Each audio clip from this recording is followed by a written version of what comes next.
வணக்கம். இந்த பதிவு டெட் எக்ஸாம் முடித்து ஆசிரியர் தகுதி தேர்வுக்காகவோ மற்ற போட்டித் தேர்வுக்காகவோ நீங்கள் 10ஆம் வகுப்பு ஒரு பாடமாக படிக்கிறீங்க அப்படின்னா இந்த பதிவு உங்களுக்கு பயனுள்ளதாக இருக்கும். முதல்ல புக்கை பார்த்து ஒவ்வொரு லைனாக படிச்சுட்டு திரும்ப இதே புக்கில் இருக்கிற நோட்ஸையே கேள்வி பதிலாக கொடுக்குறேன். உங்களுக்கு பயனுள்ளதாக இருந்தால் இந்த பதிவை தொடருங்க. நாம் இதுக்கு முன்னாடி பதிவில் இயல் 6ல் சிற்றக்கல் ஒலிங்கிற லெசனை மட்டும் பார்த்தாச்சு. அதில் நிறைய போராட்டங்கள் அதெல்லாம் இருக்கிறதுனால அதை மட்டும் தனியாக பார்த்தாச்சு. இப்போ பேலன்ஸ் இருக்கிற சிலப்பதிகாரம், முத்தொள்ளாயிரம், மங்கையராய் பிறப்பதற்கு, அடுத்து இலக்கணம், அது எல்லாத்தையும் இந்த பதிவில் பார்க்க போகிறோம். முதல்ல சிலப்பதிகாரம் இளங்கோவடிகள் எழுதுனது. நூல்வெளி பார்க்கலாமா? நூல்வெளி பாருங்க. 50 காப்பியங்களில் ஒன்று சிலப்பதிகாரம். இது முத்தமிழ் காப்பியம், குடிமக்கள் காப்பியம் என்றெல்லாம் சிறப்பிக்கப்படுகிறது. இது இல்லாமல் நிறைய பேர் இருக்குது. நீங்கள் கண்டுபிடிச்சிங்க அப்படின்னா படித்து வச்சுக்கோங்க. நிறைய பேர் இருக்குது. மூவேந்தர் பற்றிய செய்திகளை கூறுகிறது. இது புகார் காண்டம், மதுரை காண்டம், வஞ்சி காண்டம் என்று 3 காண்டங்களையும் 30 காதைகளையும் உடையது. கோவலன், கண்ணகி, மாதவி இவங்க 3 பேரை வாழ்க்கையையும் இது பாடுறதுனால, இதே கதையோட தொடர்பு உடையதுனாலையும் மணிமேகலை என்ன சொல்கிறோம், இதோட இரட்டை காப்பியம்னு சொல்கிறோம். இதுக்கு கதை தொடர்பு இருக்கிறதுனால சிலப்பதிகாரத்தையும் மணிமேகலையும் இரட்டை காப்பியம்னு சொல்கிறோம். இது இல்லாமல் இது 50 காப்பியங்கள்லையும் அடங்கும். மணிமேகலையும் இரட்டை காப்பியம். ஓகேவா? அடுத்து சிலப்பதிகார ஆசிரியர் இளங்கோவடிகள். இவர் எந்த மரபை சார்ந்தவர் அப்படின்னா சேர மரபை சார்ந்தவர். இவரோட அண்ணன் யாருன்னு தெரியுமா? தெரிஞ்சால் சொல்லுங்கள். சிலப்பதிகார ஆசிரியர் இளங்கோவடிகள். இவர் சேர மரபை சேர்ந்தவர்.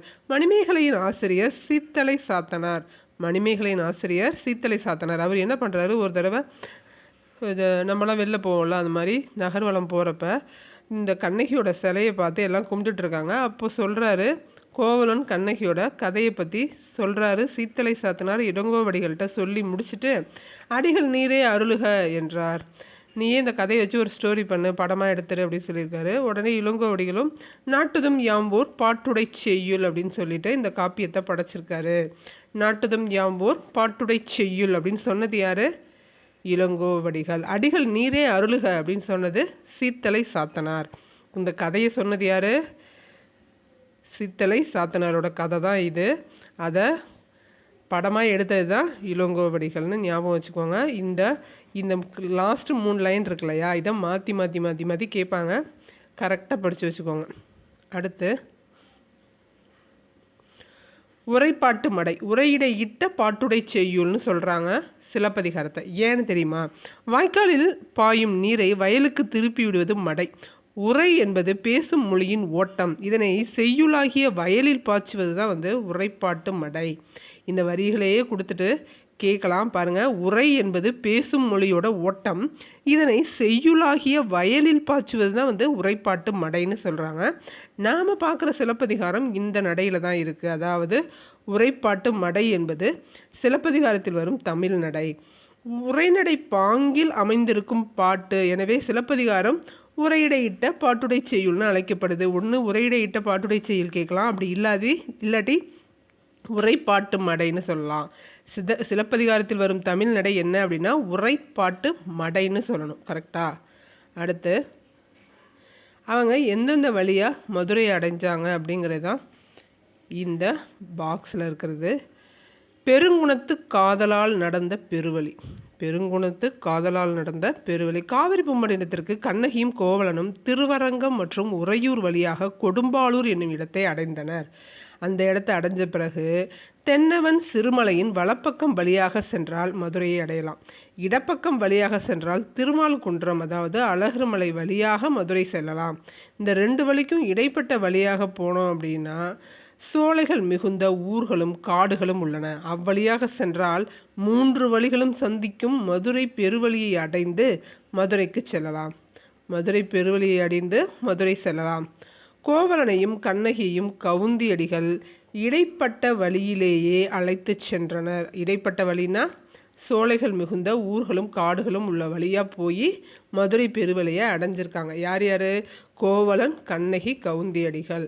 சரி, எல்லாமே முடிஞ்சு கிளைமேக்ஸில் மதுரையில் கணவனை இழந்த கண்ணகி மதுரையிலிருந்து ரிட்டர்ன் ஆகிறா. எப்படி வந்தா அப்படின்னா வைகையின் தென்கரை வழியாக நெடுவேல் குன்றம், அதாவது சுருளிமலை, நெடுவேல் குன்றம்னா சுருளிமலை சென்று வேங்கைக்கானல் என்னும் இடத்தை அடைந்தாள். கடைசியாக எப்படி வந்தான்னு கூட கேட்கலாம். மதுரையில் கணவனை இழந்த கண்ணகி மதுரையிலிருந்து வைகையின் தென்கரை வழியாக நெடுவேல் குன்றம் சென்று வேங்கை கனலை அடைந்தார். அடுத்து பாடல் பார்க்கலாம். வண்ணமும் சுண்ணமும் தன்னரு சாந்தமும் பூவும் புகையும் மேவிய விரையும் பகர்வனர் திரிதரு நகர வீதியும். பகர்வனர் திரிதரு நகர வீதியும் பட்டினும் மயிரினும் பருத்தி நூலினும் கட்டு நுண்வினை காருகர் இருக்கையும். அதாவது வண்ணப்பொடிகள் வண்ண சாந்துகள் விற்கிற பூ விற்கிற பூவு புகை, அதாவது நறுமணப் பொருட்களை சொல்லியிருக்காங்க. இதெல்லாம் விற்கிற ஒரு நகர வீதி இருக்குது. அது இல்லாமல் அந்த இடத்துல பட்டினும் மயிரினும் பருத்தி நூல், பட்டு முடி பருத்தி நூல் இதெல்லாம் வச்சு செய்கிற கைவினை கலைஞர்களும் அங்கே இருக்கிறாங்க. கட்டும் கைத்தொழில் வல்லுநர்கள் நெசவாளர்கள் வாழும் வீதி இருக்குன்னு சொல்லியிருக்காங்க. அடுத்து தூசும் துகிரும் ஆரமும் அகிலும் மாசரு முத்தும் மணியும் பொன்னும் அருங்கல வெறுக்கையோடு அளந்துகடை அறியா வளந்தலை மயங்கிய நனந்தலை மருகும் பால்வகை தெரிந்த பகுதி பண்டமோடு கூலம் குவிந்த கூல வீதியும். அதாவது தூசு துகிரு அப்படின்னா பட்டு பவளம் சந்தனம் இதெல்லாம் சேர்ந்து முத்துமணி பொன்னால் அளக்க முடியாத அளவுக்கு குவிந்து கிடக்கான். எது? பொண்ணு, முத்து மணி பொண்ணு இதெல்லாம் அளக்க முடியாத அளவுக்கு குவிந்து இருக்குது அப்படின்னு சொல்லிட்டு அந்த வீதிகளில் தானியங்களும் குவிஞ்சு கிடக்கு, கூல வீதியில் கூலங்கள் கிடக்கு அப்படின்னு சொல்லியிருக்காரு. அடுத்து காளியர் கூவியர் கல்னுடை ஆட்டியர் மீன்விலை வரதவர் வெள்ளுப்பு பருகுனர் பாசவர் வாசவர் பல்நின விளைஞரோடு ஓசுனர் செறிந்த ஊன்மலி இருக்கையும். ஒவ்வொரு கடையும் வச்சுருக்காங்க. இந்த கடையில் இவர் விற்கிறாரு, இந்த கடையை இவர் விற்கிறாரு அப்படின்னு சொல்லியிருக்காங்க. எந்தெந்த கடையில் யார் யார் எப்படி எப்படி விற்றாங்க. அப்பம் விற்கிறவர் ஒருத்தனும், புட்டு விற்கிறவங்க, அப்பம் விற்கிறவங்க, அது என்னது நான்வெஜ் விற்கிறவங்க, இவங்க எல்லாரையுமே இந்த பேரால சொல்லியிருக்காங்க. அடுத்து கஞ்சக்காரரும் செம்புசை குறுனரும் மரம்கொள் தச்சரும் கருங்கை கொள்ளரும் கண்ணுள் வினைஞரும் மண்ணீட்டாளரும் பொன்சை கொள்ளரும் நன்களம் தருணரும் துண்ணக்காரரும் தோளினும் துண்ணரும் கிளையினும் கிடையினும் தொழில்பல பெருக்கி. ஒவ்வொரு கைவினை கலைஞர் சிற்பம் செய்கிறவர் இவங்கெல்லாமும் இந்த மருவூர்பாக்க வீதிகளில் இருக்கிறாங்க. பழுதில் செய்வினை பால்கெழு மக்களும் பழுதில் செய்வினை பால்கெழு மக்களும் குழலினும் யாழினும் குரல் முதல் 7, அதாவது குழல் யாழ் குரல் அப்படிங்கிற 7 இசைகளையும் வலுவின்றி இசைத்து வழித்திறம் காட்டும் அரும்பெறல் மரபின் பெரும்பான் இருக்கையும். இருக்கைன்னா வீடு. சிறுங்குன் கைவினை பிறர்வினை யாளரோடு மறு இன்றி விளங்கும் மருவூர்பாக்கம். பழுது இல்லாமல் செய்வினை பொருட்கள் செய்கிறவங்களும் குழல் யாழ் அப்படிங்கிற பொருட்களை வச்சு, அதாவது இசைக்கருவிகளை வச்சு இசைக்கிற 7 இசைகளை இசைக்கிற பாணரோட வீடுகளும் இந்த தெருவில் இருக்குது. இது இல்லாமல் சிறு குறுங் கைவினை பிறர்வினை யாளரோடு மறுவின்றி இளங்கும் மருவூர்பாக்கம்னு சொல்லுது. இது புகார் காண்டம் இந்திர விழா ஊரெடுத்த காதை. இந்திர விழாவை பற்றி சொல்லுது. புகார் காண்டம் இந்திர விழா ஊரெடுத்த காதையில் வர்ற லைன் இது. பாடல் மாதிரியே சொல்லும் பொருளும் முக்கியமானது. இந்த சொல்லும் பொருளை பொறுத்துகையாக கேட்பாங்க. இல்லை நாளை கொடுத்துட்டு தவறானது எதுன்னு கேட்பாங்க. ஒரே ஒரு வார்த்தையை தெரிஞ்சு 1 மார்க் வாங்கலான்னு நினைக்காதீங்க. எல்லாத்தையும் தெரிஞ்சு ஃபுல் மார்க் எடுக்கிற மாதிரி படிங்க. சுண்ணம் நறுமணப்பொடி, காருகர் நெய்பவர் இல்லைன்னா சாலியர். காருகர் அப்படின்னா நெய்பவர் சாலியர். தூசுன்னா பட்டு, உங்கள் வீட்டில் பட்டு போட வந்ததுன்னா தூசுன்னு சொல்லி கூப்பிடுங்க. துகிர் அப்படின்னா பவளம், துகிர்னா பவளம். வெறுக்கைனா செல்வம், வெறுக்கை அப்படின்னா செல்வம். காளியர் அப்படின்னா பிட்டு விற்கிறவங்கள காளியர்னு சொல்லுவோம். இப்போ பிட்டு விற்றுட்டு வராங்க இல்லையா, அவங்கள காளியர்னு கூப்பிட்டு பாருங்கள். அப்பம் விற்கிறாங்க அப்படின்னா அவங்கள கூவியர்னு சொல்கிறாங்க. கூவி கூவி அப்பம் வைப்பாங்க. பாசவர் அப்படின்னா வெற்றிலை விற்கிறவங்க, வெற்றிலை விற்கிறவங்க பாசமாக இருப்பாங்க. வாசவர் அப்படின்னா வாசனைக்காக வேண்டி வாசவர்னு வருது. நறுமண பொருட்கள் வாசனை அடிக்கும் இல்லையா, அதை வச்சு வாசவர்னு ஞாபகம் வச்சுக்கோங்க. பல்நின விளைஞர் அப்படின்னா பல்நின 3 சுழினா அதை ஆடுன்னு நினச்சிக்கோங்க. அந்த 3 சுழினாவை ஆடுன்னு நினச்சிக்கோங்க. ஏன்னா பல வகையான புலால் கறிகளை விற்கிறவங்கள தான் பல்நின விளைஞர்னு சொல்கிறாங்க. அந்த நாவை பார்த்தா டக்குன்னு உங்களுக்கு கெஸ் ஆகிடும். அதனால் அந்த மாதிரி ரிலேட் பண்ணி படிங்க. பல்நின விளைஞர் பல் வகையான புலால் கறிகளை விற்கிறவங்கள பல்நின விளைஞர்னு சொல்கிறோம். ஓசுனர் அப்படின்னா எண்ணெய் விற்பவர். கண்ணுள் வினைஞர் அப்படின்னா ஓவியர். ஓவியம் வரைஞ்சி நம்ம கண்ணை சிறப்பானதாக மாற்றுவாங்க. நம்ம கண் ஆச்சரியப்படுற அளவுக்கு செய்வாங்க. அதனால அவங்கள கண்ணுள் வினைஞர்னு சொல்கிறோம், ஓவியர். ஓசுனர் அப்படின்னா எண்ணெய் விற்பவர். மண்ணீட்டாளர் அப்படின்னா சிற்பி. சிற்பம் செதுக்கிறவங்க தான் வந்து மண்ணீட்டாளர்னு சொல்கிறோம். கிழினா துணி, துணியை கிழிப்பாங்கன்னு ஞாபகம் வச்சுக்கோங்க. சிறப்பு லகரம். கிழினா துணி. இந்த லாவை மாற்றி கொடுத்துட்டு கூட இதுக்கு என்ன மேட்ச் ஆகும்னு கேட்பாங்க. அதனால எழுத்தோட சேர்த்து படிங்க. கிழினா துணி. புகார் நகரம் அரூர் பக்கத்தில் வந்து வணிக வீதிகளில் இதுலேருந்தும் கொஷின்ஸ் வரும், பார்த்துக்கோங்க. புகார் நகரம் அரூர் பக்கத்தின் வணிக வீதிகளில் வண்ணக்குழம்பு, சுண்ணப்பொடி, குளிர்ந்த மணச்சாந்து, பூ, நறுமண புகைப்பொருள்கள், அகில் முதலான மணப்பொருட்களை விற்பவர்கள் வணிகம் செய்து கொண்டிருந்தனர். இங்கு பட்டு, முடி, பருத்தி நூல் இவற்றை கொண்டு அழகாக பின்னி கட்டும் கைத்தொழில் வல்லுநரான நெசவாளர் வாழும் வீதிகள் இருக்கு. அடுத்து என்ன வீதி இருக்கு? பட்டு, பவளம், சந்தனம், அகில், முத்து, மணியும் பொன்னும் அளக்க முடியாத அளவிற்கு குவிந்து கிடக்கும் வளம் நிறைந்த அகன்ற வணிக வீதிகள் இங்கே இருக்கு. இது மட்டும் இல்லாமல் மேலும் இவ்வீதிகளில் வெவ்வேறு வகையான பண்டங்கள் விற்பனையும் நடைபெறுகிறது. 8 வகை தானியங்கள். எத்தனை வகை? அரூர் பக்கத்தில் எத்தனை வகை தானியங்கள் கிடைச்சிது? எத்தனை வகை தானியங்கள் குவிந்து கடந்ததாக சொல்கிறாங்க? 8 வகை. நெல், வரகு, திணை, சாமை, இருங்குன்னா சோளம். பாருங்கள், இருங்கு அப்படின்னா சோளம். கேழ்வரகு, தோரை, நெல், புல் குவிந்து கிடக்கும் கூலக்கடை தெருக்களும் இங்கே இருக்குது. 8 வகை தானியம். இருங்குன்னா சோளம். அடுத்து பாருங்க, மரூர் பக்கத்தின் தெருக்களில் பிட்டு வணிகம் செய்பவரும் அப்பம் சுடுபவரும் கல் விற்கும். கல்னா என்னன்னு தெரியுதுங்களா? அந்த மது குடிப்பாங்கள்ல, அப்போது வந்து அந்த கல்லுக்கு இந்த பெரிய யூஸ் பண்ணிக்காங்க. கல் விற்கும் வளர்ச்சியரும் மீன் விற்கும் பரதவரும் உள்ளனர். மேலும் வெண்மையான உப்பு விற்கும் உமணரும் வெற்றிலை விற்பவரும் ஏல முதலான நறுமணப் பொருட்கள் விற்பவரும் பல வகையான இறைச்சிகள் விற்பவரும் எண்ணெய் வணிகரும் இங்கு வணிகம் செய்கின்றன. இவற்றுள் அத்தெருக்களில் பல்வகை பொருள்களை விற்கின்ற கடைகளும் உள்ளன. இவற்றோட அதுவும் இருக்குது. அடுத்து பாருங்கள், வெண்கலம், செம்பு பாத்திரங்கள் செய்வோர், மரத்தச்சர், இரும்பு கொள்ளர், ஓவியர், மண் பொம்மைகள் செய்பவர்கள், சிற்பிகள் ஆகியோர் உள்ளனர். பொற்கொள்ளர், ரத்தின வேலை செய்பவர், தையல்காரர், தோல் பொருள் தைப்பவர், தோல் பொருட்கள்லாம் தைக்கிறவங்க, துணியாலும் கட்டையாலும் பொம்மைகள் செய்பவர் ஆகியோரும் உள்ளனர். இவ்வாறாக பழுதின்றி கைத்தொழில் பல செய்யும் மக்கள் வாழும் பகுதிகள் இங்கு நிறைந்துள்ளன. அடுத்து, குழலிலும் யாழிலும் குரல், துத்தம், கைக்கிளை, உலை, இழி, விளரி, தாரம் என்னும் 7 இசைகளை, சரி, கம, பத, நீ என்னும் 7 சுரங்களை குற்றமில்லாமல் இசைத்து சிறந்த திறமையை காட்டும் பெரும் பாணர்களின் இருப்பிடமும் இங்கே இருக்குது. 8 வகை கூலமும் இருக்குது. கூலம் வந்து குவிஞ்சு கிடக்கும். அதே மாதிரி 7 சுரங்களை பாடுற பாணர்களோட வீடுகளும் இங்கே இருக்குது. நம்பர் இருக்கிறதுனால படிச்சுக்கோங்க. இவர்களுடன் மருவூர் பாக்கத்தின் தெருக்களில் சிறு சிறு கைத்தொழில் செய்வோர், பிறருக்கு ஏவல் செய்வோர் வாழும் இடங்களும் உள்ளன. இவை அனைத்தும் இங்கு குற்றமின்றி சிறப்புடன் அமைந்து பறந்து கிடந்தது மருவூர் பாக்கம் வீதி. அடுத்து இலக்கண குறிப்பு. வண்ணமும் சுண்ணமுங்கிறது எண்ணுமை. மயங்கிய அப்படிங்கிறதுல மயங்குங்கிறது பகுதி, இன் அப்படிங்கிறது இறந்த கால இடைநிலை, இன்னு வந்து புணர்ந்து கெட்டது, உடம்படி மெய்யா வருது, வந்து பெயரச்ச விகுதி. இதோட சிலப்பதிகாரம் முடிஞ்சு இப்போ முத்தொள்ளாயிரம் பார்க்க போகிறோம். முத்தொள்ளாயிரத்தில் நூல்வெளி பார்க்கலாம். முத்தொள்ளாயிரம் நூல்வெளி பாருங்கள். முத்தொள்ளாயிரம் எந்த பாவால் இயற்றப்பட்டது அப்படின்னா வெண்பாவால் எழுதப்பட்ட நூல் தான் வந்து முத்தொள்ளாயிரம். இது மன்னர்களின் பெயரை குறிப்பிடாமல் சேர, சோழ, பாண்டியர்னு பொதுவாக பாடுது. 3 மன்னர்களை பற்றி பாடப்பட்ட 900 பாடல்களை கொண்ட நூல் என்பதால் முத்தொள்ளாயிரம் என்று பெயர் பெற்றது. நூல் முழுமையாக கிடைக்கல. புறத்திரட்டு நூல்லேருந்து நமக்கு 108 செய்யுள் தான் கிடச்சிருக்கு. நம்ம 3 மன்னர்களுக்கும் 108 தேங்காய் உடைக்கிறோம்னு ஞாபகம் வச்சுக்கோங்க. சேர, சோழ, பாண்டியர் 3 பேருக்கும் எவ்வளோ தான் கிடச்சிருக்கு? 108 தான் கிடச்சிருக்கு. 3 பேருக்கும் எத்தனை தேங்காய் உடைக்கிறோம்? 108 செய்யுள்கள்னு ஞாபகம் வச்சுக்கோங்க.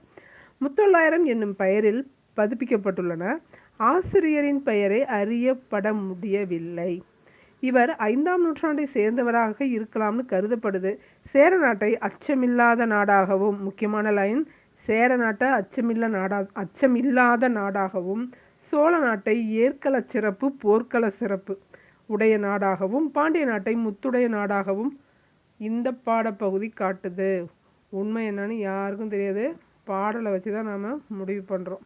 அல்லல் பழனத்து அறக்காம்பல் வாயுவிழ வெள்ளத்தி பட்டதென வெறியி வெள்ளத்தி பட்டதென வெறியி புள்ளினந்தம் கைசிறகால் பார்ப்பொடுக்கும் கவ்வை உடைத்தாரோ நச்சிலைவேல் கொக்கோதை நாடு. இங்கே அல்லல்னா சேறு, பழனம்னா நீர், நீர்மிக்க வயல், வெறியி அப்படின்னா அஞ்சு, பார்ப்பு அப்படின்னா குஞ்சுகள், பார்ப்புன்னா குஞ்சுகள். இந்த பாடல் வந்து தற்குறி பேற்றணி. தற்குறி பேற்றணி அப்படின்னா இயல்பாக நடக்கிறது ஒன்று மேலே கவிஞர் வந்து தன்னோட கற்பனையை ஏற்றி கூறுறது தான் வந்து தற்குறி பேற்றணி. இந்த இடத்துல என்ன நடந்திருக்கு அப்படின்னா, ஆம்பல் மலர் வந்து சேற்று நிறைந்த வயலில் மலருது. ஆம்பல் வந்து ரெட் கலரில் இருக்கும். அது மலர்றதை பார்த்தோன்னே என்ன ஆயிடுச்சு, பறவையெல்லாம் பயந்து போய் தண்ணியில் தீ பிடிச்சிடுச்சு அப்படின்னு நினச்சி பயந்து போய் தன்னோட குஞ்சுகளை பாதுகாத்தது அப்படின்னு சொல்லி கவிஞர் வந்து தன்னோட கற்பனையை ஏற்றி கூறியிருக்காரு. அதனால் இது தற்குறி பேற்றணி. சோழ நாடு பார்க்கலாம். காவல் உழவர் களத்தகத்து போர் ஏறி நாவலோ என்று இசைக்கும் நாளோதை காவலன் தன் கொல்யானை மேலிருந்து கூற்றிசைத்தால் போலுமே நல்யானை கொக்கில்லி நாடு. நாவலோ அப்படின்னா நாள் வாழ்க என்பது போன்ற வாழ்த்து. இசைத்தாள் அப்படின்னா ஆரவாரத்தோடு கூவுதல். இசைத்தாள் அப்படின்னா ஒன்று காவல் காக்குறாங்க இல்லையா, நெல் வந்து குவியலாக கிடக்கு, போரில் ஏறி மேலே ஏறி உட்காந்து காவல் காக்கிற உழவர் வந்து கத்துறாரு, நாவலோ அப்படின்னு கத்துறாரு. அது எப்படி இருக்குது அப்படின்னா, காவலன் வந்து போருக்கு போகிற கொள் யானை இருக்கு இல்லையா, அது மேலே ஏறி கத்துறா மாதிரி இருக்குது. அந்த மாதிரியான ஒரு சிறப்பு மிக்க நாடு வந்து சோழ நாடு அப்படின்னு பாடியிருக்காங்க. அதான் வந்து நல்யானை கொக்கில்லி நாடு. கொக்கில்லி நாடுனா சோழ நாடு. அடுத்த பாண்டிய நாடு.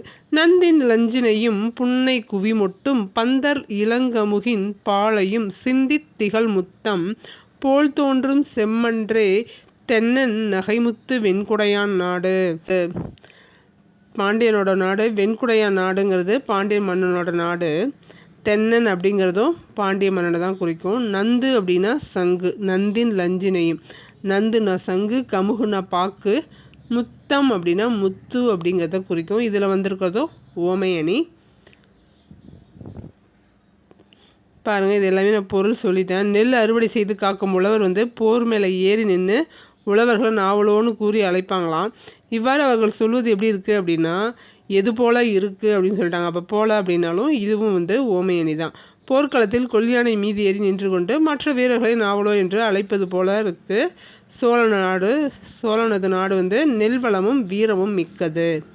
அடுத்து பாண்டிய நாட்டுக்கு பாருங்கள். அது சங்கு மணலில் ஈனுகின்ற முட்டைகள்லாம் எப்படி இருக்குது, முத்து மாதிரி இருக்கான். தரையில் உதிர்ந்து கிடக்கும் புன்னை மொட்டுகளும் முத்து மாதிரி இருக்கான்.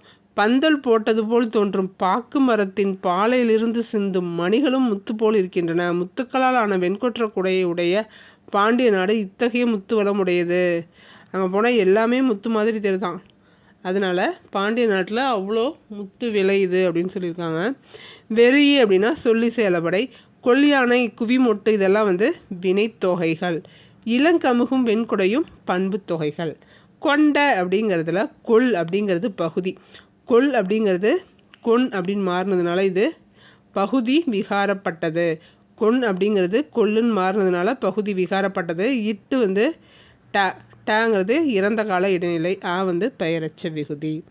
இதோட முத்தொள்ளாயிரம் முடியுது.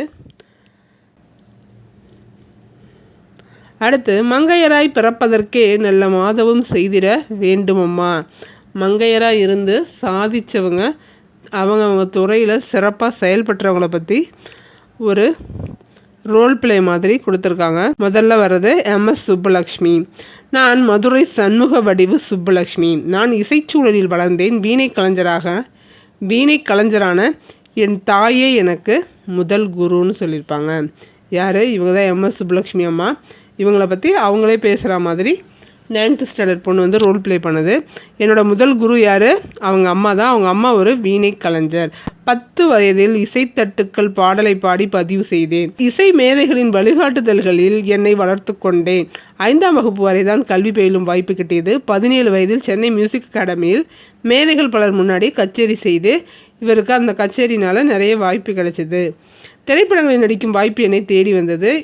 எந்த படம் அவளுக்கு மிகப்பெரிய வரவேற்பை கொடுத்துச்சு, வெற்றியை கொடுத்துச்சு அப்படின்னு கேட்டாங்கன்னா மீரா படம் தான் வந்து மிகப்பெரிய வரவேற்பை கொடுத்தது. இவங்க பாடினதில் சிறப்பான பாடல்கள் காற்று நிலை வரும் கீதம், பிருந்தாவனத்தில் கண்ணன், இது ரெண்டும் வந்து சிறப்பான பாடல்கள்னு கொடுத்துருக்காங்க.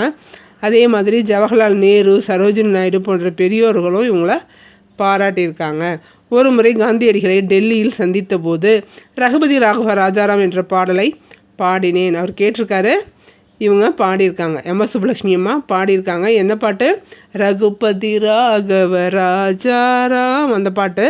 அதே மாதிரி இன்னொரு பாட்டும் பாட சொல்லியிருப்பாரு காந்தி. இன்னொரு பாட்டு பாட சொல்லியிருப்பார் எம்.எஸ். சுப்புலட்சுமியை. அவங்க வந்து அதை ப்ராக்டிஸ் பண்ணி தானே பாடணும். அண்ணல் மீரா எழுதிய பாடல் ஒன்றை குறிப்பிட்டு பாடச் சொன்னார். சென்னை வானொலியில் 1947 காந்தியோட பிறந்தநாள், 47 காந்தியோட பிறந்தநாள் அன்று அப்பாடல் ஒளிபரப்பியது. அப்பாடல் என்ன பாட்டு அப்படின்னா, ஹரி தும் ஹரே என்னும் மீரா பஜனை தான் அவர் கேட்டிருக்காரு. அந்த பாட்டை சுதந்திரம் ஆன வருஷத்தில் அவரோட பர்த்டே அப்போ பாடியிருக்காங்க. அதை வந்து ஒளிபரப்புனது யார்? சென்னை வானொலி நிலையம். 1954 இவங்களுக்கு 2 நடந்திருக்கு. என்ன அப்படின்னா, தாமரையணி விருது கிடச்சிருக்கு. அது கிடைச்சப்போ என்னை தொட்டு தடவி பாராட்டினாங்க இல்லையா, ஹெலன் கெல்லர். அவங்கள என்னால் மறக்க முடியாது. அப்போ ஹெலன் கெல்லர் பாராட்டினதும் 1954 தான். அடுத்து 1963 இங்கிலாந்திலும் 1966 ஐநாளையும் பாடியிருக்காங்க. அந்த ஐநாளை பாடினாங்க இல்லையா 1966. அதே ஆண்டில் எனது குரல் பதிவு செய்யப்பட்ட வெங்கட சுப்ரபாதம் திருப்பதியில் ஒலிக்கத் தொடங்கியது. இப்போ வரைக்கும் இவங்களோட பாடல் ஒலிக்கப்பட்டு கொண்டு இருக்குது. 1974 நோபல் பரிசுக்கு இணையான மகசேசே விருது பெற்றவர் யார்?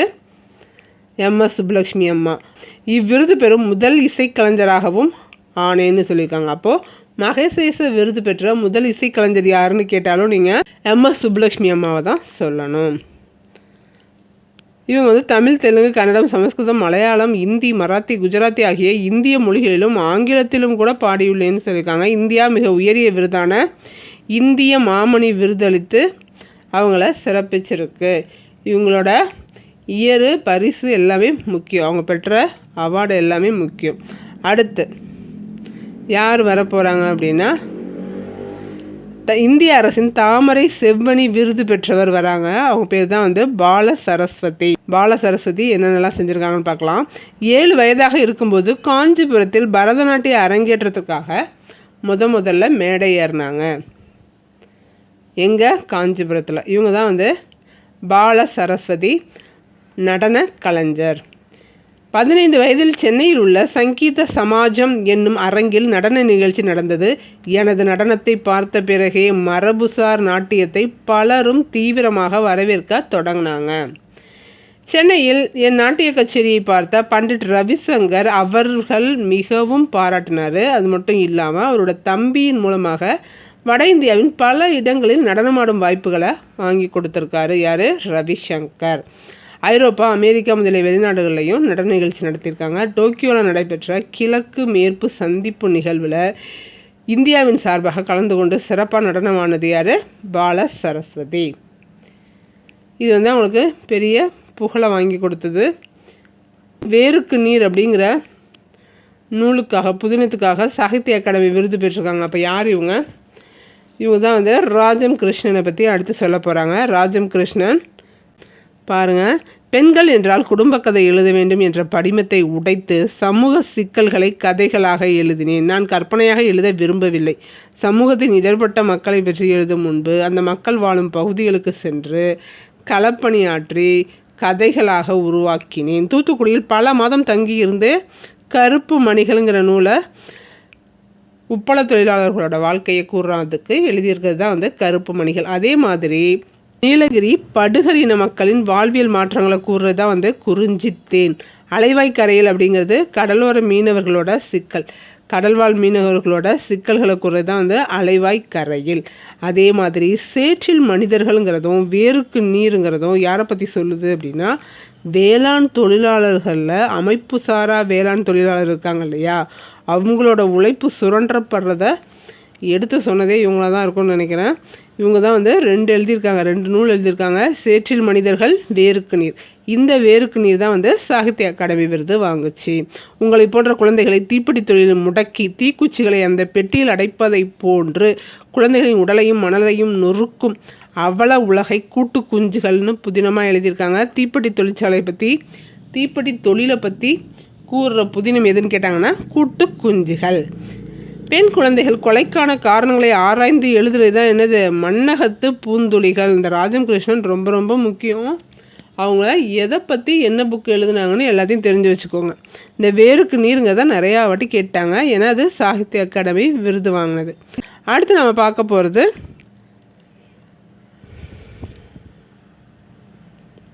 இவங்க தான் கிருஷ்ணாமால் ஜெகநாதன். கிருஷ்ணாமால் ஜெகநாதன் நாட்டின் விடுதலைக்கு முன்பு கல்வி மறுக்கப்பட்ட காலத்திலேயே இவங்க போராடி கல்வி பயிர்ந்திருக்காங்க. கல்லூரி பருவத்தில் காந்திய சிந்தனையால் கவரப்பட்டு எந்த இயக்கத்தில் சேர்ந்துக்கிட்டாங்கன்னு கேட்பாங்க. சர்வோதயா இயக்கத்தில் இவங்க களப்பணி ஆற்றியிருக்காங்க. யார்? கிருஷ்ணாமால் ஜெகநாதன். சர்வோதயா இயக்கம். அடுத்து இவங்க கலந்துக்கிட்ட இயக்கமெல்லாம் ஒத்துழையாமை இயக்கம், சட்ட மறுப்பு இயக்கம், வெள்ளையனே வெளியேறு இயக்கம். இதிலெல்லாம் இவங்க இந்த போராட்டத்திலலாம் கலந்துருக்காங்க. இதுக்கப்புறம் விடுதலைக்கு பின்பு கணவருடன் இணைந்து பூதான இயக்கத்தில் பணிபுரிஞ்சிருக்காங்க. பூதான இயக்கம். அடுத்து இன்னொன்று செஞ்சுருக்காங்க. வேளாண்மை இல்லாத காலத்தில் உழவருக்கு வேறு பணிகள் மூலம் வருமானம் வர ஏற்பாடு செஞ்சுருக்காங்க. அந்த அமைப்புக்கு பேர் தான் உழுபவருக்கே நில உரிமை இயக்கம். இந்த இயக்கம் என்ன பண்ணுச்சு? வேளாண்மை இல்லாத காலத்தில் உழவருக்கு வருமானம் வர்றதுக்கு ஏற்பாடு பண்ணியிருக்கு. உங்களுடைய ஆற்றலை நீங்கள் உணருங்கள், உங்களால் எதையும் சாதிக்க இயலும் என்பதுதான் அப்படின்னு சொல்கிறாங்க கிருஷ்ணாமால் ஜெகநாதன். அடுத்து யார் வரப்போகிறா?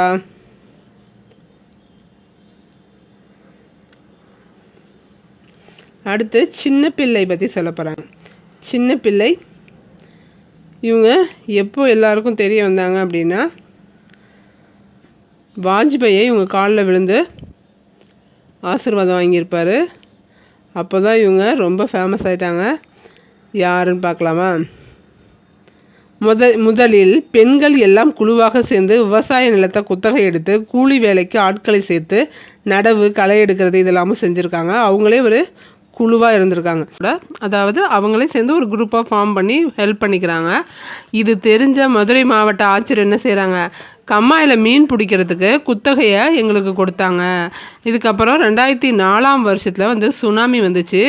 ஊரெல்லாம் பாதிப்பு அடைஞ்சு நாங்கள் குழுவாக போய் மீட்பு பணியெல்லாம் செஞ்சோம் அப்படிங்கிறதையும் சொல்லியிருக்காங்க. இதெல்லாம் நடக்கிறது 2003, 2004 அந்த மாதிரி டைமில் தான் நடக்குது. அதுக்கப்புறம் தான் காசு சேர்த்து குழு ஒன்று ஆரம்பித்து களஞ்சியம்னு பேர் வைக்கிறாங்க. அவங்க ஆரம்பித்த ஃபஸ்ட்டு குழுவுக்கு பேர் என்ன? களஞ்சியம். இதுதான் ஃபஸ்ட்டு குழு.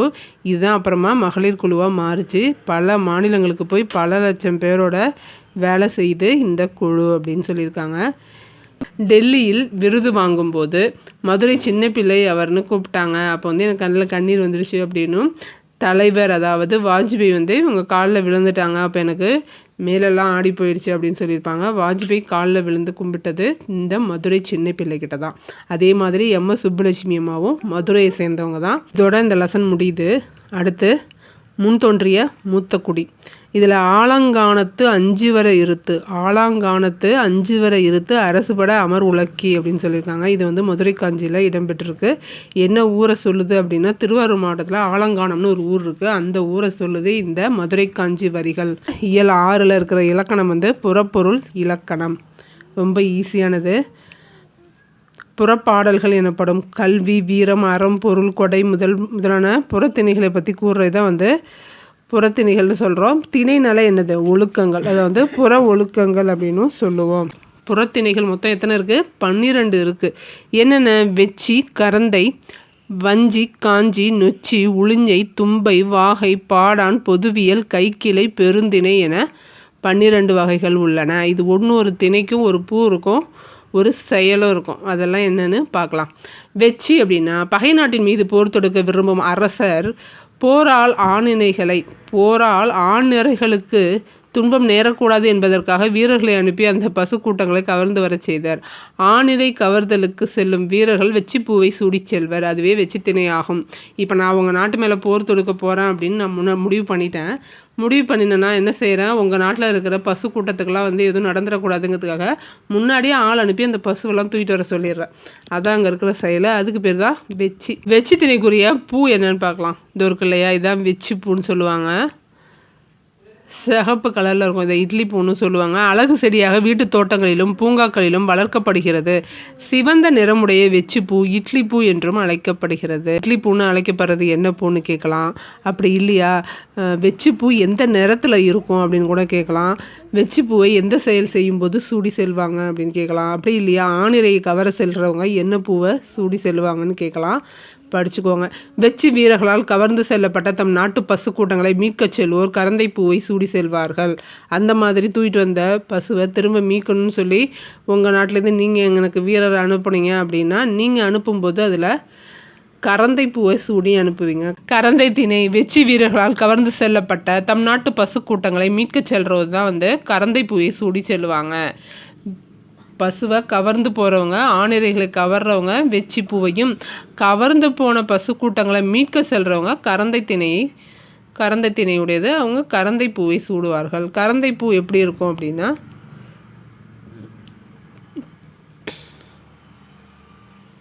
கரந்தை பூ சிறிய முட்டை வடிவில் கொத்தாக பூக்கள் கூடிய கரந்தை ஒரு சிறிய செடி. நறுமணமிக்க இது செம்மை நிறத்திலையும் நீலம் இளஞ்சிவப்பு நீலம் கலந்த சிவப்பு ஆகிய நிறங்களில் பூக்குது.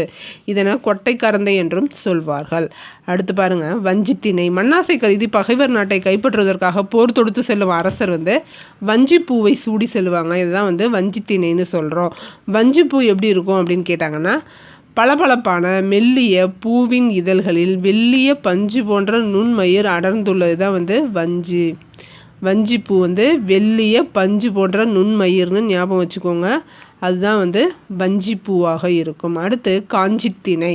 ஒரு அரசர் மண்ணாசை கருதி தனது நாட்டை கைப்பற்றுவதற்காக போர் தொடுக்க வந்த மாற்று அரசனுடன் எதிர் சென்று போரிடுவது தான் காஞ்சி. போரிட செல்றது வஞ்சி, எதிர் சென்று போரிடுவதுன்னு கேட்டாங்கன்னா காஞ்சி திணை ஆகும். அவ்வாறு போரிடும்போது காஞ்சி பூவை சூடி செல்வாங்க. காஞ்சி பூ அப்படிங்கிறது கொத்து கொத்தா பூக்கும் நீல நிற மலர்கள். காஞ்சி ஒரு நீல நிற மலர். இது அழகான மனமுள்ள காஞ்சி ஒரு வகை குறு மரத்தில் தான் இது பூக்கும். அடுத்து நொச்சித்திணை. பகை அரசனால் முற்றுகையிடப்பட்ட மதிலுக்குரிய அரசர் தம் மதிலின் உள்ளிருந்தே வெளியே உள்ள பகை அரசனிடம் மதிலை காப்பது நொச்சித்திணை ஆகும். மதிலை காக்கும் வீரர்கள் என்ன செய்வாங்க? நொச்சி பூவை சூடுவார்கள். மதிலை காக்கிறவங்க நொச்சி பூவை சூடுவாங்க. மதிலை கைப்பற்றுறவங்க என்ன பூவை சூடுவாங்கன்னு பார்க்கலாமா? நொச்சிப்பூ எப்படி இருக்குன்னு பாருங்க. மருத நிலத்திற்குரிய நொச்சி கொத்து கொத்தாக நீல நிற பூக்கள் கொண்டது. இதில் மணிநொச்சி கருநொச்சி மலைநொச்சி வெண்ணொச்சி என பல வகைகள் உள்ளன. இதான் நொச்சிப்பூ கொத்து கொத்தா இருக்கும். அடுத்து உளிஞ்சை திணை. உளிஞ்சை அப்படின்னா பகை நாட்டு அரசரின் கோட்டையை கைப்பற்றும் பொருட்டு மதிலின் நாற்புறமும் தனது படை வீரர்களுடன் சுற்றி வளைத்து முற்றுகையிடுவது உளிஞ்சை திணை ஆகும். அவ்வாறு முற்றுகையிடும் போது வீரர்கள் உளிஞ்சை பூவை சூடுவர். வேலிகளில் ஏறி படரும் நீண்ட கொடியே உளிஞ்சை கொடியாகும். இதன் கூட்டிலைகளும் மலர்களும் சிறிய வகை மலர்கள் மஞ்சள் நிறத்திலும் காணப்படும். முடக்கொற்றான் எனவும் கூறுவார்கள். முடக்கத்தான் கொடியை தான் உளிஞ்சை திணைன்னு சொல்கிறோம். உளிஞ்சை பூ அது. தும்பை திணை பாருங்க. வெற்றி ஒன்றையே குறிக்கோளாக கொண்டு பகையரசர்கள் இருவரும் தத்தம் வலிமையை நிலைநாட்ட தும்பை பூவை சூடி போரிடுவார்கள். அது எப்படி சண்டைக்கு போகும்போது ஒரு பூவை மாட்டிகிட்டு போவாங்க, திரும்ப மறுநாள் போகும்போது இன்னொரு பூவை எடுத்து மறுபடியும் மாட்டிகிட்டு போவாங்க போல இருக்குது. அந்த பூவை பார்த்தாலே அவங்களுக்கு தெரிஞ்சிடும் இவங்க இந்த வீரர்கள் அப்படின்னு. தும்பை பூ கரெக்டாக போரில் எக்ஸாக்டாக சண்டை போடும்போது தும்பை பூவை தான் சூடுவாங்களாம். வெற்றி ஒன்றையே குறிக்கோளாக நினச்சி இருவரும் தத்தம் வலிமை நிலைநாட்ட அப்போது ஸ்ட்ரெயிட்டாக போரிடும்போது தும்பை பூவை சூடுவாங்க. எல்லா இடங்களிலும் வளரக்கூடியது. தூய வெண்ணிற மலர்களை கொண்ட சிறிய செடி தான் தும்பை செடி. அடுத்து வாகைத்திணை. வலிமை நிலைநாட்ட நடைபெற்ற போரில் வெற்றி பெற்ற அரசர் வாகைப்பூவை சூடி மகிழ்வர். இதுதான் வாகைத்திணை. யார் ஜெயிச்சாங்களோ அவங்க வாகைப்பூவை சூடுவாங்க. மங்கிய வெண்ணிறம் கொண்ட கொத்து கொத்தாக மலரும் பூ தான் வாகைப்பூ. மங்கிய வெண்ணிறம் கொண்ட கொத்து கொத்தாக மலரும் பூ வாகைப்பூ. இந்த பூ நிறைய இடத்துல பார்த்துருப்பீங்க. அடுத்து பாடான் திணை. அரசரின் கல்வி வீரம் செல்வம் புகழ் கருணை முதலியவற்றை புகழ்ந்து பாடுவது தான் பாடான் திணை. பாடு கூட்டல் ஆண் கூட்டல் திணை தான் பாடான். பொதுவியல் அப்படின்னா வெச்சியிலேருந்து பாடான் வரைக்கும் பாடப்படாத திணைகள் வேறு ஏதாவது இருந்ததுனாக்கா அந்த செய்திகளை கூறுவது தான் பொதுவியல் திணை. கைக்கிழை என்பது கைக்கிளை என்பது ஒருதலை காமம். இது ஆண்பார் கூற்று பெண்பார் கூற்று என இரு வகைப்படும். அடுத்து பெருந்திணை. பெருந்திணை என்பது பொருந்தா காமம். இது ஆண்பார் கூற்று பெண்பார் கூற்று என இதுவும் இரு வகைப்படும். அடுத்து பலவுள் தெரிக பாருங்க. சரியான அகர வரிசையை தேர்ந்தெடுக்க. மா உழவு ஏர் மண் மாடு, இதான் சரியான வரிசை. உழவு ஏர் மண் மாடு. அடுத்து தமிழ்நாட்டை ஒன்றுபடுத்தும் இலக்கியமாக மாப்போசி எதை கருதினார்? சிலப்பதிகாரத்தை கருதினார். நச்சிலைவேல் கொக்கோதை நாடு, நல்யானை கொக்கில்லி நாடு. இதில் கூறப்பட்டிருக்க நாடுகள் என்னது? கொக்கோதை நாடுங்கிறது சேர நாடு, கொக்கில்லி நாடுங்கிறது சோழ நாடு. இரு நாட்டு அரசர்களும் தும்பை பூவை சூடி போரிடுவதன் காரணம் என்ன? வலிமையை நிலைநாட்ட. அடுத்து மாலவன் குன்றம் எவனால் என்ன? வேலவன் குன்றமாவது எங்களுக்கு வேண்டும். மாலவன் குன்றம்னா திருப்பதி, வேலவன் குன்றம்னா திருத்தணி. ஏர்பிடிக்கும் கைகளுக்கே வாழ்த்து கூறுவோம், வறுமை ஏகும் வரை செய்பவருக்கே வாழ்த்து கூறுவோம் என்றும், ஊர் செழிக்க தொழில் செய்யும் உழைப்பாளிகள் வாழ்வு உயரும் வகை செய்பவருக்கே வாழ்த்து கூறுவோம்னு சொல்லியிருக்காங்க கவி காமு ஷெரேஃப். ஏர்பிடிக்கும் கைகளுக்கே வாழ்த்து கூறுவோம் பானது கவி காமு ஷெரேஃப். அடுத்து கலைச்சொல் அறிவோங்கிறத படிப்போம் பயன்படுத்துவோம்னு கொடுத்துருக்காங்க. அக்ரிமெண்ட் அப்படின்னா ஒப்பந்தம், டிஸ்கோர்ஸ் அப்படின்னா சொற்பொழிவு, டிஸ்கோர்ஸ் சொற்பொழிவு. மானர்கி அப்படின்னா முடியாட்சி, மானர்கி முடியாட்சி. பார்டர் அப்படின்னா எல்லை, பார்டர்னா எல்லை. ரிபீலியன் அப்படின்னா கிளர்ச்சி, மானர்கின்னா முடியாட்சி. டிஸ்கோர்ஸ் அப்படின்னா சொற்பொழிவு. இது எல்லாத்தையும் பயன்படுத்துங்க, யூஸ் பண்ணுங்கள். ஸ்பெல்லிங்கோடு படிங்க. ஸ்பெல்லிங்கோடு படிச்சிங்கன்னா இன்னுமே பயன்படுத்துறது யூஸ்ஃபுல்லாக இருக்கும். எழுதி பாருங்கள், எழுதி பார்க்குறது ரொம்ப ரொம்ப முக்கியம். அடுத்து என் கதைங்கிறது என்னோடய கதையை சொன்னது நாமக்கல் வே ராமலிங்கம். வேருக்கு நீர் ராஜம் கிருஷ்ணன். நாற்காலிக்காரர் நான் முத்துசாமி. புக்கை பார்த்து படிக்கணும்னு நினைக்கிறவங்க இதோட முடிச்சுக்கோங்க. இல்லை இது எல்லாத்தையும் நான் நோட்ஸாக கேள்வி பதிலாக பார்க்கணும் அப்படிங்கிறவங்க இந்த பதிவை தொடருங்க. இது வரைக்கும் பார்த்தது அப்படியே கேள்வி பதில்கள் வினாவிடையாக பார்க்க போகிறோம். ஒரு 120 கேள்விகள் இருக்குது, பார்க்கலாம். ஓகேவா? நான் யாராவது படிக்கிறது கேட்டுக்கிட்டே இருந்தால் நல்லாயிருக்கும். நான் எதையோ யோசிச்சுக்கிட்டு இருக்கேன், தேவையில்லாததெல்லாம் யோசிக்கிறேன். அந்த டைமில் இதை படிக்கலாம். நீங்கள் என்ன செஞ்சாலும் சரி இதை காதில் கேட்டுக்கிட்டு இருந்தீங்க அப்படின்னாலே உங்களுக்கு ஆட்டோமேட்டிக்காக வந்துடும். கவனத்தை கொஞ்சம் செலுத்தி கேட்கணும் அப்படிங்கிறவங்க கேளுங்க. ஃபஸ்ட்டு நம்ம படித்தோம் புக்கை பார்த்து, அதை இதில் ரிவைஸ் பண்ணுறோம். கேட்கலாமா? முத்தமிழ் காப்பியம், குடிமக்கள் காப்பியம் என்றெல்லாம் சிறப்பிக்கப்படுவது சிலப்பதிகாரம். சிலப்பதிகாரம் 3 காண்டங்களையும் எத்தனை காதைகளையும் உடையது? 3 காண்டம் 30 காதைகளை உடையது. சிலப்பதிகாரம் யாரை பற்றிய செய்திகளை கூறுகிறது? சிலப்பதிகாரம் மூவேந்தர் பற்றிய செய்திகளை கூறுகிறது. சிலப்பதிகாரத்துடன் எதனையும் சேர்த்து இரட்டை காப்பியம் என்று அழைக்கிறோம்? மணிமேகலை காப்பியத்தை. சிலப்பதிகாரத்துடன் எதனையும் சேர்த்து இரட்டை காப்பியம் என்று அழைக்கிறோம்? மணிமேகலை காப்பியத்தை. 5வது கேள்வி. இளங்கோவடிகளுக்கு கோவலன் கண்ணகி கதையை கூறியது யார்? இளங்கோவடிகளுக்கு கோவலன் கண்ணகி கதையை கூறியது மணிமேகலையின் ஆசிரியர் சீத்தலை சாத்தனார். இளங்கோவடிகளுக்கு கதையை சொன்னது மணிமேகலையின் ஆசிரியர் சீத்தலை சாத்தனார். அடிகள் நீரே அருளுக என்றவர் யார்? அடிகள் நீரே அருளுக என்றவர் சீத்தலை சாத்தனார். நாட்டுதும் யாம் ஓர் பாட்டுடை செய்யுள் என்று இக்காப்பியத்தை படைத்தவர் யார்? இளங்கோவடிகள். நாட்டுதும் யாம் ஓர் பாட்டுடை செய்யுள் என்று இக்காப்பியத்தை படைத்தவர் இளங்கோவடிகள். உரையிடையிட்ட பாட்டுடை செய்யுள் என்று அழைக்கப்படுவது சிலப்பதிகாரம். சிலப்பதிகாரத்தில் வரும் தமிழ் நடை உரைநடை பாங்கில் அமைந்திருக்கும் பாட்டு. சிலப்பதிகாரத்தில் வரும் தமிழ் நடை உரைநடை பாங்கில் அமைந்திருக்கும் பாட்டு. நெடுவேல் குன்றம் என்று அழைக்கப்படுவது சுருளிமலை. 10வது கேள்வி. நெடுவேல் குன்றம் என்று அழைக்கப்படுவது சுருளிமலை. திருமால் குன்றம் என்று அழைக்கப்படுவது அழகர் மலை. 13வது கேள்வி. தென்னவன் சிறுமலையின் வலது பக்கம் வழியாக சென்றால் மதுரையை அடையலாம், இடது பக்கம் வழியாக சென்றால் திருமால் குன்றம் அடையலாம். இடது பக்கம் வழியாக போச்சுன்னா திருமால் குன்றம். கோவலனும் கண்ணகியும் மதுரை செல்வதற்கு பயன்படுத்திய வழி எது? தென்னவன் சிறுமலையின் வலது பக்கம் இடது பக்கம் இவ்விரண்டுக்கும் இடைப்பட்ட வழியில் சோலைகள் மிகுந்த ஊர்களும் காடுகளும் உள்ள வழியில் மதுரை பெருவழியை அடைந்தனர். யார் யார்? கோவலன், கண்ணகி, கவுந்தியடிகள் 3 பேரும்.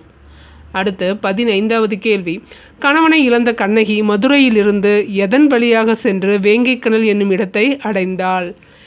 வைகையின் தென்கரை வழியாக நெடுவேல் குன்றம் சென்று அடைந்தாள். வைகையின் தென்கரை வழியாக நெடுவேல் குன்றம் சென்று அடைந்தாள். அடுத்து 16வது கேள்வி, வண்ணமும் சுண்ணமும். நம்ம படிக்கும்போது நம்மளை தாண்டி சில நிகழ்வுகள் நம்மளை டென்ஷன் ஆக்கிறத விட இப்படி நடந்துச்சு, இப்படி நடந்திருக்கலாமே, இதை இப்படி சொன்னாங்களே, அப்படி சொன்னாங்களே அப்படின்னு யோசிக்கிறதெல்லாம் விட்டுட்டு நாம் இன்றைக்கி படிக்கிறது, இன்றைக்கி நம்மளை படிக்கிறதோ அப்படி படிக்கும்போது உங்களுக்கு ரொம்ப டிஸ்டர்பன்ஸாக இருந்தால் எழுதுங்க. அந்த மாதிரி உங்களோட எண்ணங்களை நீங்களே கண்ட்ரோல் பண்ணி எழுத முடியும். வேலை செய்யும் போதும் படிக்க முடியும். நீங்கள் வீட்டிலே இருந்து எப்படி படிக்கிறது அப்படின்னு நிறைய பேர் கேட்குறீங்க. வீட்டிலே இருக்கிறவங்களுக்கு நிறைய டைம் இருக்குது. தூங்குறத குறைக்கலாம். நீங்கள் பண்ணுற ஒர்க்கை பண்ணிக்கிட்டே கூட படிக்கலாம். அந்த மாதிரி உங்களை நீங்களே டிசிப்ளினாக வச்சுக்கிட்டீங்க அப்படின்னா கண்டிப்பாக நிறைய படிக்க முடியும். அதை தான் நானும் ட்ரை பண்ணிகிட்ருக்கேன். நீங்களும் ட்ரை பண்ணுங்கள். 16வது கேள்வி, வண்ணமும் சுண்ணமும் தன்னரு சாந்தமும் பூவும் புகையும் மேவிய விரையும் பகர்வனர் திரிதரு நகர வீதியும் பாடல் வரியில் நறுமணப்பொடி என்னும் பொருள் தரும் சொல்லியது. இந்த பாடல் வரியில் நறுமணப்பொடிங்கிற பொருளை தர்றது சுண்ணமுங்கிற வார்த்தை. தூசும் துகிரும் ஆரமும் அகிழும் மாசரு முத்தும் மணியும் பொண்ணும் மேற்கண்ட பாடல் வரியில் பட்டு மற்றும் பவளம் என்னும் பொருள் தரும் சொல்லை கூறுகன்னு கேட்டிருக்காங்க. தூசு அப்படின்னா பட்டு, துகிர் அப்படின்னா பவளம். தூசுனா பட்டு, துகிர்னா பவளம். பாடலில் செல்வம் என்னும் பொருள் தரும் சொல் வெறுக்கை. பிட்டு விற்பவரை எந்த ஒன்று சொல்லி நாம் கூறுகிறோம்? எந்த ஒன்றை சொல்லி கூறுகிறோம்? புட்டு விற்பவரை காளியர் என்று சொல்கிறோம். புட்டு விற்பவரை காளியர் என்று கூறுகிறோம். அப்பம் விற்பவரை கூவியர்னு சொல்கிறோம். சிலப்பதிகார பாடலில் வெற்றிலை விற்பவரை என்னன்னு சொல்கிறோம்? பாசவர்னு சொல்கிறோம். வாசவர் கிடையாது, நறுமணத்துக்கு தான் வாசம். நறுமண பொருட்கள் விற்பவரை வாசவர்னு சொல்கிறோம். வெற்றிலை விற்பவரை பாசவர். வெற்றிலை விற்கிறவங்க பாசமாக இருப்பாங்க. நறுமண பொருள் வாசம். பல வகையான புலால் கறிகளை விற்பவரை என்னன்னு சொல்கிறோம்? பல்நின விளைஞர்னு சொல்கிறோம். ஓவியரை எந்த சொல்லால் அழைக்கின்றனர்? கண்ணுள் வினைஞர் என்று அழைக்கின்றனர். எண்ணெய் விற்பவர் ஓசுனர் என அழைக்கப்படுகிறார். சிற்பியை மண்ணீட்டாளர் என அழைக்கிறோம். சிலப்பதிகாரம் மருவூர்பாக்கத்தின் வீதிகளில் எத்தனை வகையான தானியங்கள் குவிந்து கிடக்கும்? 8 வகையான தானியங்கள் குவிந்து கிடக்கும். மருவூர்பாக்கத்தில் எத்தனை இசைகளை குற்றமில்லாமல் இசைக்கும் பாணர்களின் இருப்பிடங்கள் உள்ளன? 7 இசைகளை இசைக்கும் பாணர்களின் இருப்பிடங்கள் மருவூர்பாக்கத்தில் உள்ளது. வண்ணமும் சுண்ணமும் தன்னரு சாந்தமும் பூவும் புகையும் மேவிய விரையும் பகர்வனர் திரிதரு நகர வீதியும் பாடல் வரியில் அமைந்துள்ள எண்ணும்மை சொல்லை கூறு. வண்ணமும் சுண்ணமுங்கிறது தான் இதில் எண்ணும்மை. அடுத்து மயங்கிய அப்படிங்கிற பகுபத உறுப்பிலக்கணத்தில் மயங்கு இன்னு ஈ ஆன் இருக்கு. மயங்கு அப்படிங்கிறது பகுதி.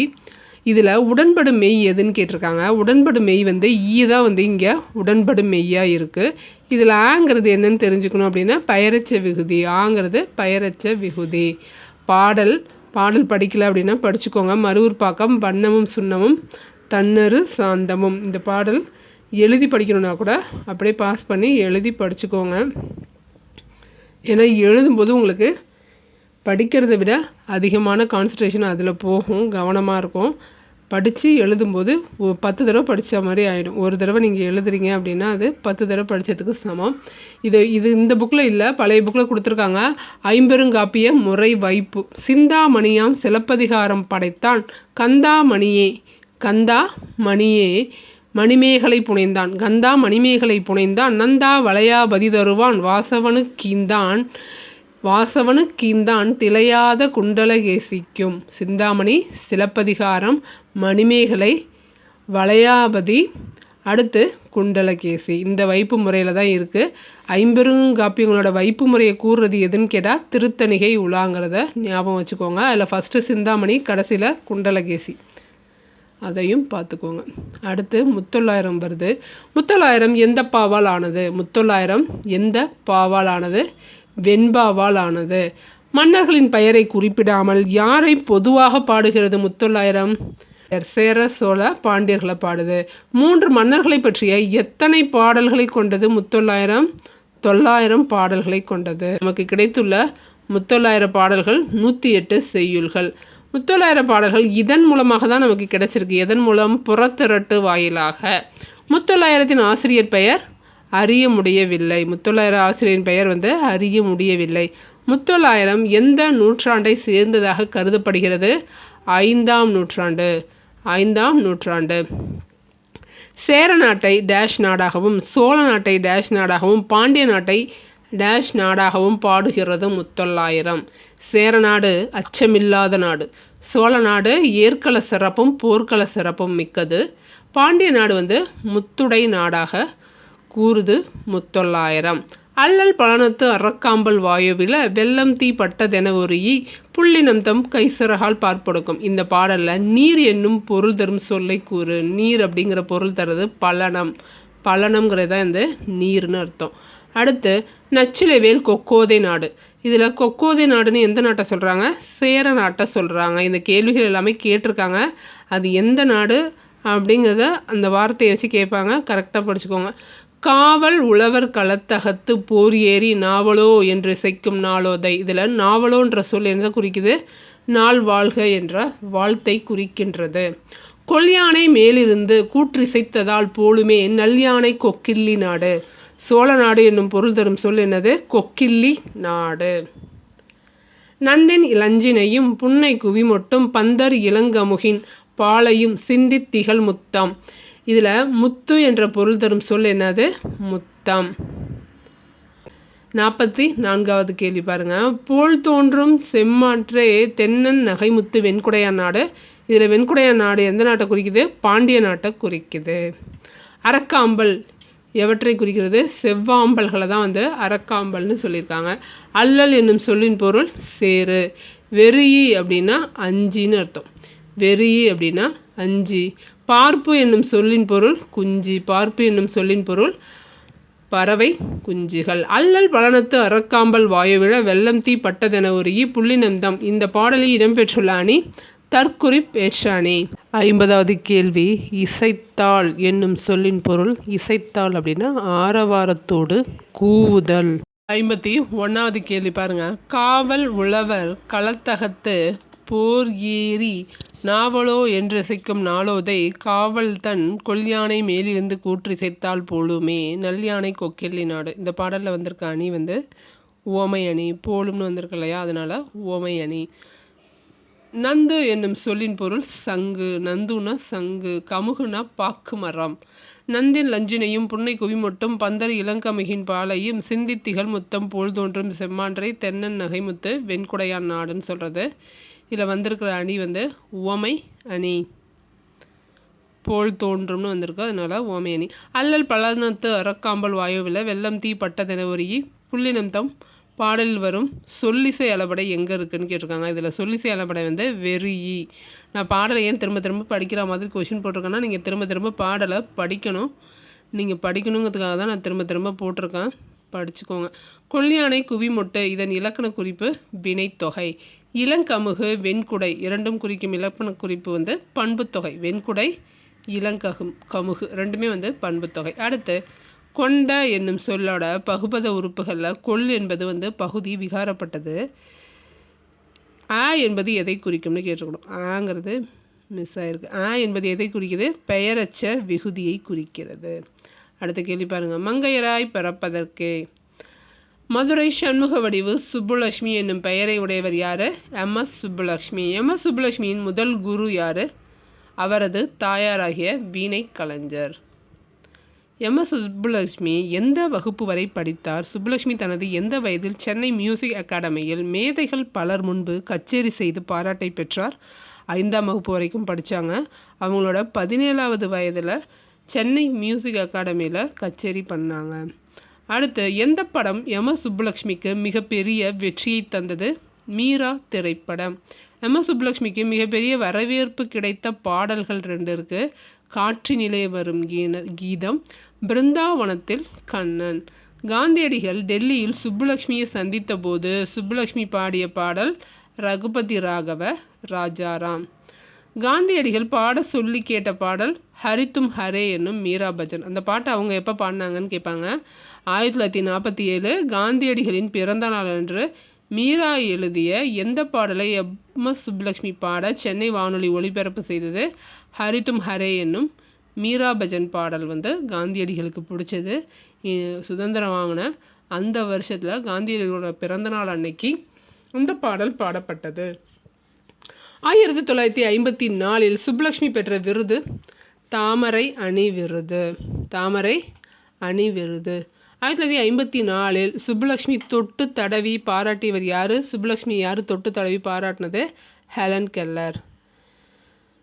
இங்கிலாந்தில் எந்த ஆண்டு ஐநா அவையிலும் எந்த ஆண்டு சுப்புலட்சுமி பாடினார்? இங்கிலாந்தில் எந்த வருஷமோ ஐநாவில் எந்த வருஷமோ பாடினாங்கன்னா இங்கிலாந்தில் 1963, ஐநாவில் 1966 பாடினாங்க. எந்த ஆண்டு சுப்புலட்சுமி குரலில் வெங்கட சுப்ரபாதம் திருப்பதியில் ஒளிபரப்பு செய்யப்பட்டது?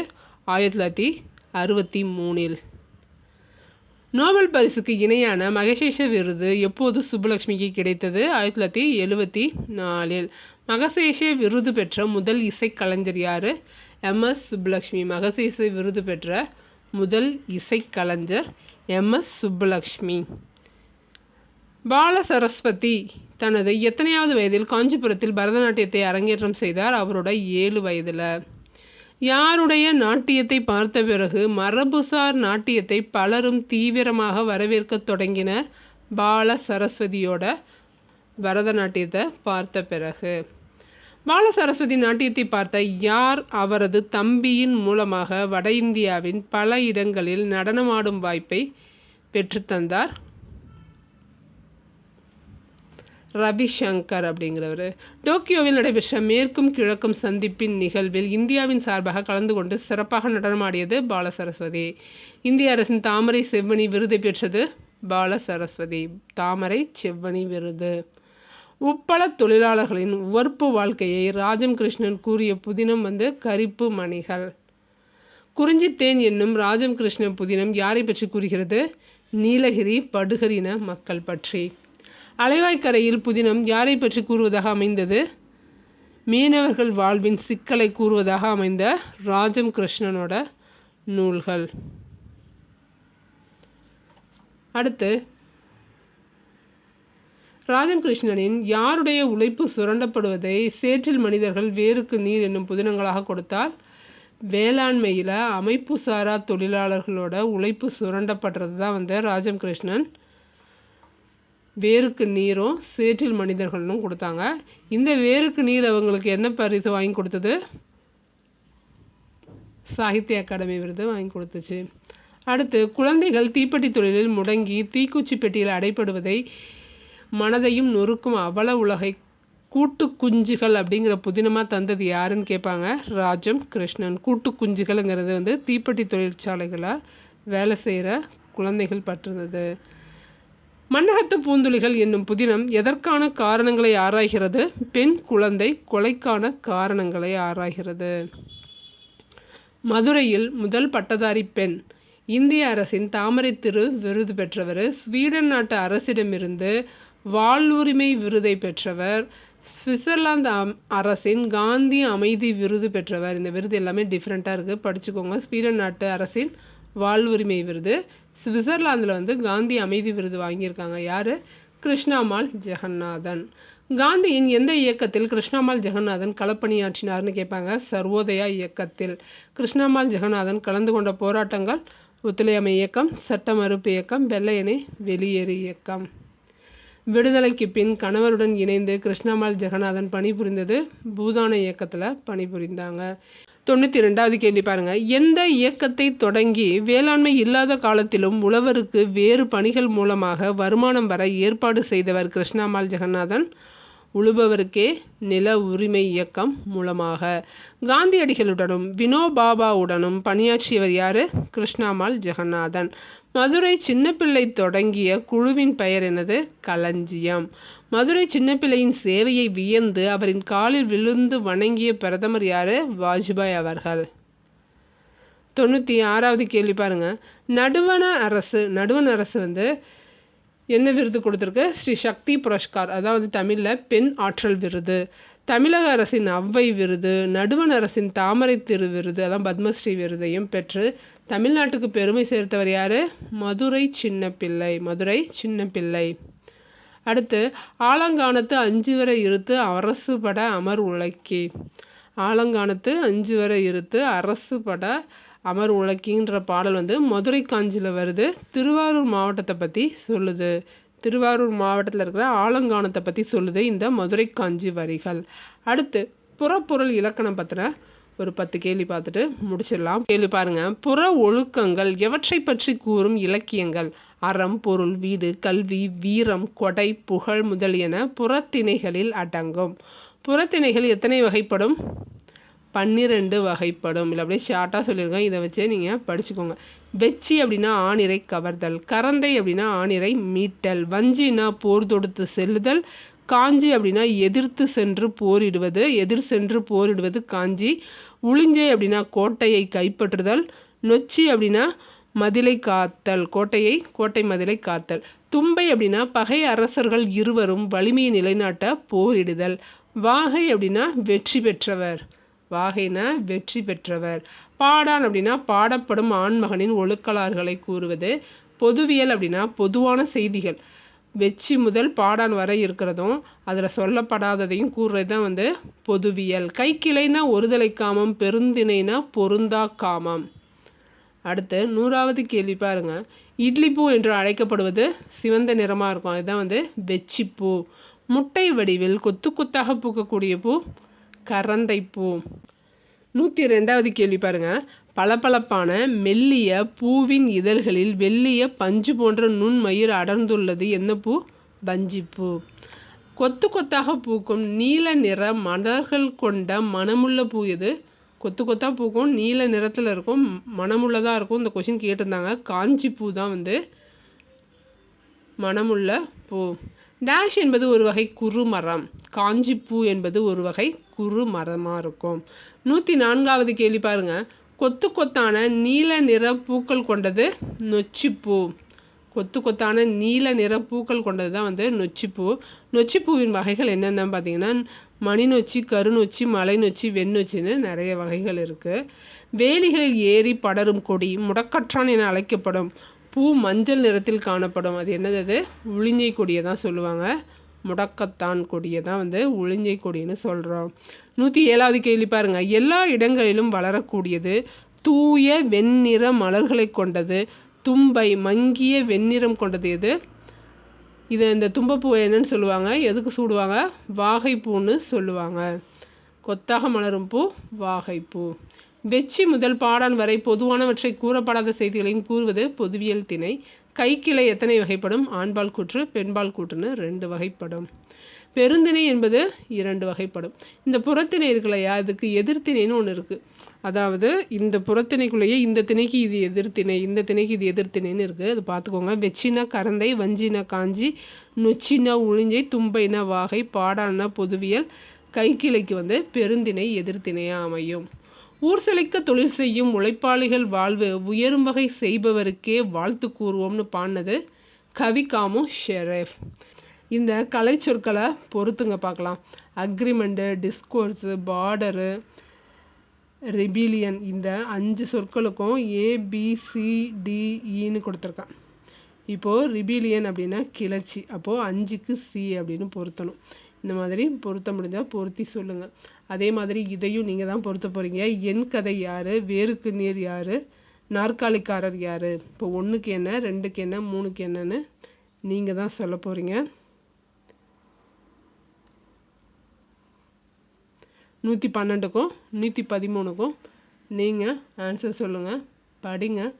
உங்கள் வாழ்க்கையில் படிப்பை தவிர வேறு முக்கியமானதுன்னு எதுவுமே இல்லை.